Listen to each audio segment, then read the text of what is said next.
تھوڑی دیر کا غصہ، عمر بھر کا نقصان۔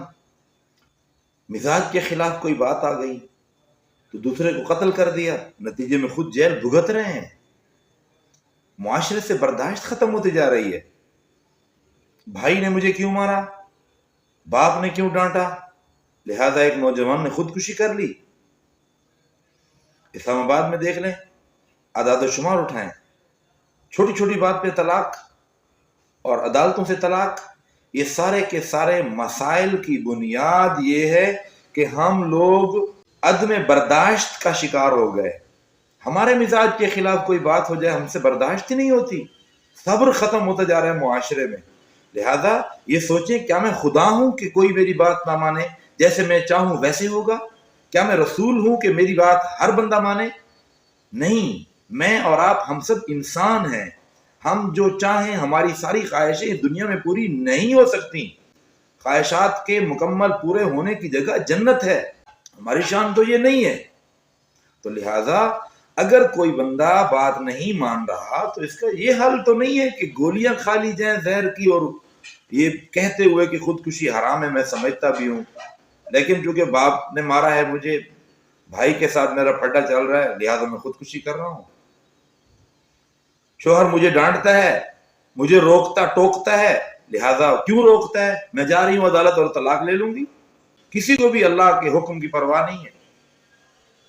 ہم اپنے اندر صبر پیدا کریں، حوصلہ پیدا کریں، ہم جیسے چاہیں ویسے نظام چلے اور ہماری مشیت مرضی کے مطابق چلے، ایسے نہیں ہے۔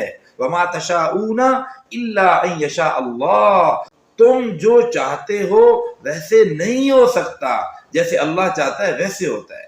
اس لیے فیوچر کے اعتبار سے کوئی آدمی پلان کرے تو اللہ تعالیٰ نے حکم فرمایا ہے آپ انشاءاللہ کہیں، اگر اللہ نے چاہا تو ایسا ہوگا۔ لہذا اپنے مزاج میں کچھ نرمی پیدا کریں۔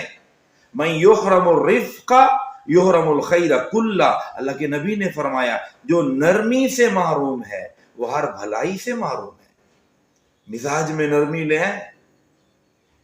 نوجوان نسل کھانے پینے کے اعتبار سے بھی ذرا فاسٹ فوڈ کی طرف کم جائیں، قدرتی غذائیں استعمال کریں، غصے کو کم کریں، نیند پوری کریں، اپنے اندر برداشت پیدا کریں۔ ہم مسلمان ہیں، ہم مایوس ہو جاتے ہیں، فَإِنَّهُ لَا يَيْأَسُ مِن رَّوْحِ اللَّهِ إِلَّا الْقَوْمُ الْكَافِرُونَ، کہ اللہ کی رحمت سے کافر ہی مایوس ہوتے ہیں۔ مایوسی کفر ہے۔ امید پیدا کریں، جذبہ پیدا کریں، ولولہ پیدا کریں۔ حالات ایک جیسے نہیں رہتے۔ ان مع العسر یسرا، 2 مرتبہ فرمایا ہے، بے شک تنگی کے ساتھ آسانی بھی ہے، بے شک تنگی کے ساتھ آسانی بھی ہے۔ اگر حالات اچھے نہیں ہیں تو مزید اچھے ہو جائیں گے۔ اللہ تعالیٰ کی طرف رجوع کریں، اللہ تعالیٰ سے تعلق بنائیں۔